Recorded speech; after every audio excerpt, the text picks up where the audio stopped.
మూడుముల బంధం episode 834. Hello friends, story నచ్చితే తప్పకుండా కామెంట్ చేయండి. వీడియో లైక్ చేయడం మాత్రం మర్చిపోకండి. విరాస్ కార్ అనేది సిటీ అవుట్కట్స్ నుండి సిటీలోకి ఎంటర్ అవుతుంది. విరాస్ కారు ఒక రెస్టారెంట్ ముందు ఆపగానే బస్సుకి ఏమీ అర్థం కాక విరాస్ వైపు చూస్తుంటే, నువ్వు కారులోనే ఉండు, నేను ఇప్పుడే వస్తాను అని చెప్పి విరాస్ బస్సుని కారులోనే ఉంచి డోర్ లాక్ చేసి రెస్టారెంట్ లోపలికి వెళతాడు. కొంచెం సమయం తర్వాత విరాస్ చిన్న క్యారీ బ్యాగ్ తీసుకుని కారు బ్యాక్ సీట్లో పెట్టి మళ్ళీ కారు ఎక్కి డ్రైవ్ చేస్తుంటే బస్సుకి ఏమీ అర్థం కాదు. విజ్జు ఏంటది, ఎందుకు నువ్వు రెస్టారెంట్ లోపలికి వెళ్ళావు అని అడుగుతుంటే, ఈ రోజు నైట్ నీకు గుర్తుండిపోయేలాగా చేస్తాను వసు అని అంటూ విరాస్ కారు డ్రైవ్ చేసి కొంచెం ముందుకు వెళ్ళిన తర్వాత తన పాకెట్లో నుండి కర్చీఫ్ తీసి వసు కళ్ళకి గంతలు కట్టినట్లు కడుతుంటే, విజ్జు ప్లీజ్ ఏం చేస్తున్నావు, నాకేమీ అర్థం కావడం లేదు అని వసు చిన్నగా అంటుంది. వసు, ఎందుకంత కంగారు పడుతున్నావు, నేను నిన్ను ఏం చేస్తాను చెప్పు, జస్ట్ టెన్షన్ పడకుండా నార్మల్గా ఉండు అని చెప్పి వసు కళ్ళకి క్లాత్ కట్టి విరాస్ కారుని డ్రైవ్ చేస్తూ కొంచెం సమయం తర్వాత కార్ ఆపి వసు వైపుకు వచ్చి డోర్ ఓపెన్ చేసి వసుని ఎత్తుకుంటుంటే, వసుకి మాత్రం అసలు విరాస్ చేసే పని కొంచెం కూడా అర్థం కాదు. విరాస్ వసుని ఎత్తుకుని అలాగే కొంచెం ముందుకు తీసుకుని వెళ్ళి తర్వాత కిందకి దించి నెమ్మదిగా వసు కళ్ళకి ఉన్న క్లాత్ తీయగానే వసు నెమ్మదిగా కళ్ళు తెరిచి చూస్తుంది. తన ఎదురుగా పున్నమి నాటి చంద్రుడు అప్పుడే సముద్రం నుండి బయటికి వస్తున్నట్టు ఎంతో అందంగా కనిపిస్తుంటే, చంద్రకిరణాలు సముద్రం అంతటా ప్రసరించినట్లు స్పష్టంగా కనిపిస్తుంటే వసు ఆనందానికి అస్సలు హద్దులుండవు. కొన్ని క్షణాలు ఆ దృశ్యాన్ని అలాగే చూస్తూ ఉండిపోతుంది వసుధార. తన మనసు మొత్తం కొన్ని క్షణాల్లోనే పూర్తిగా ప్రశాంతంగా మారిపోతుంటే, తనకి తెలియని ఆనందం కలుగుతుంటే, అలాగే ఎంతో సంతోషంగా తన ఎదురుగా ఉన్న సముద్రం అలాగే వెన్నెలని అలాగే చూస్తూ ఉంటుంది. విరాస్ వసుకి కొంచెం దూరంగా వెళ్ళి హ్యాండ్స్ ఫోల్డ్ చేసుకుని వసుని చూస్తూ ఉంటాడు. కొన్ని క్షణాల తర్వాత వసు వెంటనే స్పీడ్గా వెనక్కి తిరగగానే విరాస్ వసుని చూస్తూ ఉండడం చూసి వసు స్పీడ్గా పరిగెత్తుకుని వెళ్ళి ఒక్కసారిగా విరాస్ పైకి జంప్ చేయగానే విరాస్ వసు పడకుండా వెంటనే తనని పట్టుకుంటాడు. వసు మాత్రం తన కాళ్ళని పైకెత్తి అలాగే విరాస్ని గట్టిగా హక్ చేసుకుని ఉండిపోతుంది. వసు ఎంత హ్యాపీగా ఉందో విరాస్కి అర్థమవుతుంటే, విరాస్ పెదవులపైన సన్నని చిరునవ్వు రాగా వసు పడిపోకుండా వసుని గట్టిగా పట్టుకుని అలాగే ఉండిపోతాడు విరాస్ కూడా. కొన్ని క్షణాల తర్వాత వసు తలపైకెత్తి విరాస్ వైపు చూస్తూ, విజ్జు నేను ఎంత హ్యాపీగా ఉన్నానో నీకు తెలుసా, చాలా అంటే చాలా హ్యాపీగా ఉన్నాను తెలుసా అని వసు చిన్న పిల్లలాగా మాట్లాడుతుంటే విరాస్ ఏమీ మాట్లాడకుండా చిన్నగా నవ్వుతూ ఉంటాడు. వసు అలాగే విరాస్ నుదుటిన ముద్దు పెట్టుకుని, thank you Vijju, thank you very much, నిజంగా నాకు ఈ మూమెంటు లైఫ్ లాంగ్ గుర్తుండిపోతుంది అని వసు అంటూ ఉంటే, విరాస్ వసుని నెమ్మదిగా కిందకి దించి వసుని సముద్రం వైపుకి తిప్పి వెనుక నుండి వసుని హక్ చేసుకుని, నీ కళ్ళల్లో ఈ సంతోషం చూడాలని నిన్ను ఇక్కడికి తీసుకువచ్చాను వసు, నాకు తెలుసు నీకు బీచ్ అంటే ఎంత ఇష్టమో, అలాంటిది ఈరోజు పౌర్ణమి, ఈరోజు చంద్రుడు ఎంత అందంగా ఉంటాడో నాకు తెలుసు, ఇలాంటి సీన్ నువ్వు చూస్తే తప్పకుండా నీ మనసు ప్రశాంతంగా మారుతుంది అని నాకు అనిపించింది, కానీ నువ్వు ఇంతలా సంతోషపడతావని నేను అస్సలు అనుకోలేదురా తెలుసా అని విరాస్ వసు షోల్డర్పై తన హెడ్ని ఆనించి అంటుంటే, సంతోషమని చిన్నగా అంటావేంటి విజ్జు, నా చిన్నప్పటి నుండి ఇలాంటి టైంలో బీచ్కి రావాలని ఎంత ఆశగా ఉండేదో నీకు తెలుసా, చూడు బీచ్లో ఎవ్వరూ కనిపించడం లేదు, ఇప్పటికే టైము 10 అవుతుంది, ఇలా నైట్ టైం సముద్రం దగ్గరికి వచ్చి చాలాసేపు సముద్రాన్ని చూస్తూ ఉండిపోవాలని ఎప్పుడు అనిపిస్తూ ఉండేది, అందులోనూ ఇలా వెన్నెల వెలుగులు సముద్రంలో స్పష్టంగా కనిపిస్తుంటే అసలు మన మనసు ఎంత ప్రశాంతంగా మారిపోతుందో నేను అస్సలు చెప్పలేను. ఇలాంటి సీన్ని నేను అస్సలు చూస్తానని అనుకోలేదు. Thank you Viju, thank you very much అని బస్సు అంటుంటే, నీకు ఎంతసేపు కావాలంటే అంతసేపు ఇక్కడ ఉండవచ్చురా, నాకు ఎటువంటి ప్రాబ్లం లేదు. చెప్పాను కదా, నీ కళ్ళల్లో ఆనందం చూడటమే నాకు ముఖ్యం.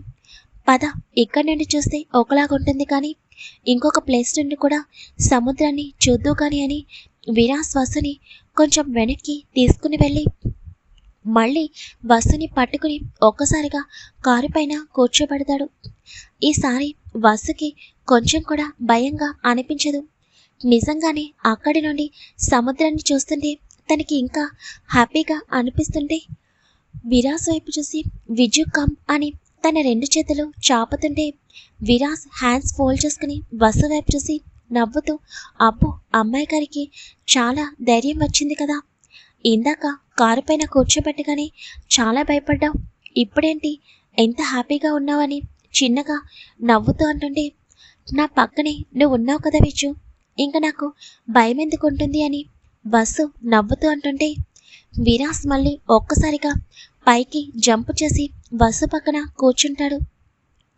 వసు కారు పైన కూర్చుని కాళ్ళని కిందకి పెట్టి విరాస్ షోల్డర్పై తలని వాల్చి విరాస్ మోచేతి చుట్టూ తన చేతిని రౌండ్గా వేసి, నిజంగా చాలా అంటే చాలా అద్భుతంగా ఉంది కదా విజు, నువ్వు ఎప్పుడు కూడా నాకు బెస్ట్ ఇవ్వడానికి ట్రై చేస్తూ ఉంటావు కదా, అంతలా నా గురించి ఎలా ఆలోచిస్తావు విజు అని వసు అంటుంటే, నీ గురించి నాకు తెలుసురా, అసలు నువ్వు లగ్జరీ లైఫ్ని అసలు యాక్సెప్ట్ చేయవు అని, నువ్వు ఇలాంటి చిన్న చిన్న వాటిలోనే సంతోషాన్ని వెతుక్కుంటూ ఉంటావు, నీకు నేచర్ అంటే చాలా ఇష్టమని నాకు ఎప్పుడో అర్థమైంది.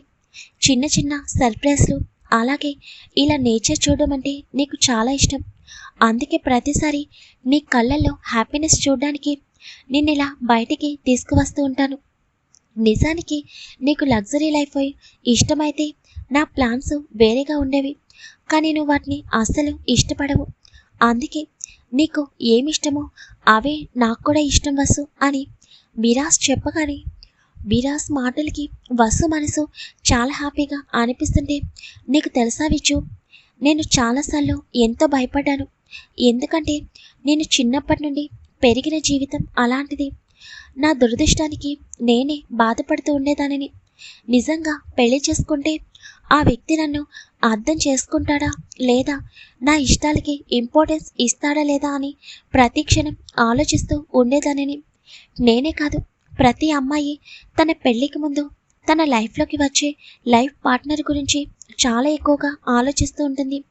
తన ఇష్టాల్ని గౌరవించేవాడు, తనని ప్రేమగా చూసుకునేవాడు, తనపై ఎక్కువ కేరింగ్ చూపించేవాడు తన లైఫ్లోకి రావాలని కోరుకుంటుంది.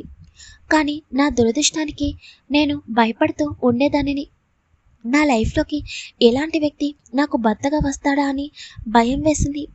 కానీ నువ్వు నా లైఫ్లోకి వచ్చిన తర్వాత నిజంగా తెలుసా, ఈ ప్రపంచంలో నా అంత అదృష్టవంతురాలు ఎవరు లేరేమో అని అనుకున్నాను. ఒక్కోసారి నా అదృష్టానికి నేనే భయపడుతూ ఉండేదానిని, ఎక్కడ నువ్వు నాకు దూరం అయిపోతావేమోనని అని వసు చెప్తుంటే విరాస్ వసు వైపు చూస్తూ, అంత భయపడేదానివి నా నుండి దూరంగా వెళ్ళిపోవాలని ఎందుకు అనుకుంటున్నావు వసు? వసు, నేను చెప్పేది జాగ్రత్తగా విను. జీవితం అనేది చాలా చిన్నదిరా. మనతో ఎవరి ప్రయాణం ఎంతవరకు ఉంటుందో ఎవరికీ తెలియదు. వాళ్ళతో ఉన్నన్ని రోజులు సంతోషంగా గడపడానికి ప్రయత్నించాలి, కానీ ఇలా ప్రతి చిన్నదానికి భయాలు పెట్టుకుని వాళ్ళకి దూరంగా వెళ్ళిపోవాలని డెసిషన్ తీసుకుంటే నువ్వు లైఫ్లో బాధపడుతూనే ఉంటావు, ఎదుటివారిని బాధ పెడుతూనే ఉంటావు. అవసరమా చెప్పు? నేనంటే నీకు ఎంత ఇష్టమో నాకు తెలుసు, అలాగే నువ్వు నాకు ఎంత ఇష్టమో నీకు కూడా తెలుసు. ఇంకా నీకు నాకు ఎటువంటి ప్రాబ్లం లేదు. అసలు అనవసరంగా లేనిపోని భయాలు పెట్టుకుని మన జీవితాన్ని నాశనం చేయకు వసు. నేను నీతో చాలా అంటే చాలా అందమైన జీవితాన్ని ఊహించుకుంటున్నాను. ప్లీజ్ రా, లేనిపోని భయాలు పెట్టుకుని అందంగా ఉన్న మన జీవితంలోకి అల్లకల్లలో సృష్టించుకు. ఒకటి చెప్తాను, గుర్తుపెట్టుకో. నువ్వు ఎన్ని ప్రయత్నాలు చేసినా, నీపై నాకు కోపం తెప్పించాలని ప్రయత్నించినా, ఒకవేళ నీ ప్రయత్నం ఫలించి నీపై నాకు కోపం వచ్చినా, అది ద్వేషంగా మారినా కూడా నేను నిన్ను విడిచిపెట్టను. నీపై ద్వేషం పెంచుకున్నా కూడా నిన్ను నా పక్కనే పెట్టుకుంటాను తప్ప నిన్ను అసలు వదిలే ఛాన్సు లేనేలేదు. ఇంకా దేని గురించి ఆలోచించుకున్నా మన లైఫ్ గురించి మాత్రమే ఆలోచించు వసు అని విరాస్ వసు చేతిని తన పెదవులకి ఆనించి చిన్నగా ముద్దు పెట్టుకోగాని వసు విరాస్ వైపు చూసి, లేదు విచ్చు, నేను ఎటువంటి భయాలు పెట్టుకోవాలని అనుకోవడం లేదు. నాకు కూడా అనిపిస్తుంది నీకు దూరంగా ఉండటం కష్టమని. సరే, ఇప్పుడు అవన్నీ మాట్లాడుకోవడం ఎందుకు? ఇప్పుడు నాకు అవన్నీ మాట్లాడాలని అస్సలు అనిపించడం లేదు. ఇప్పుడు ఈ ప్లేస్లో నీతో ఈ మూమెంట్ని నేను ఎంజాయ్ చేయాలని అనుకుంటున్నాను. నాకు క్లాస్ పీకడం ఆపుతావా అని వసు ఇన్నోసెంట్ ఫేస్ పెట్టుకుని అడుగుతుంటే విరాస్ నవ్వుతూ, సర్లే, ఇప్పుడు నీ మైండ్ని డిస్టర్బ్ చేయాలని నేను అస్సలు అనుకోవడం లేదు. నువ్వైతే ఇప్పుడు హ్యాపీగా ఉన్నావు కదా, అది చాలు. నిన్ను ప్రతి క్షణం ఎలా హ్యాపీగా ఉంచాలో నాకు తెలుసు. అనవసరంగా టెన్షన్ పడకు. ఈ మూమెంట్ని నువ్వు హార్ట్ఫుల్గా ఎంజాయ్ చేయి, అంతే. అంతకంటే ఇంకా నేను నీ నుండి ఏమీ కోరుకోను, సరేనా అని విరాస్ వసు షోల్డర్ చుట్టూ చేతులు వేసి దగ్గరికి తీసుకోగానే వసు విరాస్ గుండెలపై తలవాల్చి ఎదురుగా ఉన్న సముద్రాన్ని చూస్తుంటే తన మనసు చాలా ప్రశాంతంగా మారిపోతుంది. Hello friends, Viraj Vasu sense ఎలా ఉన్నాయో ప్రతి ఒక్కరు కామెంట్ చేయండి.